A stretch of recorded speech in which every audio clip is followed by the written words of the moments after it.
আর দুধ দিয়ে গোসল করলে যে পাপমুক্ত হওয়া যায় এমনটা বিষয় নয়।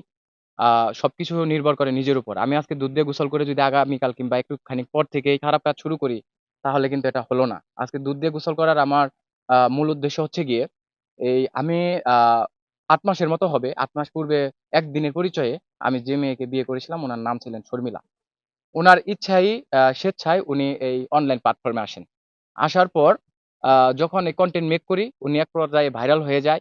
আমি নিজেই ভাইরাল করি উনাকে এবং এইসব কনটেন্ট আমি মেক করছি এবং আমি ওকে যেভাবে বলছিলাম ওইভাবে ভিডিও তৈরি করা হয়। এই সুবাদে সারা দেশের মানুষ তাকে ভালো বলে জানে।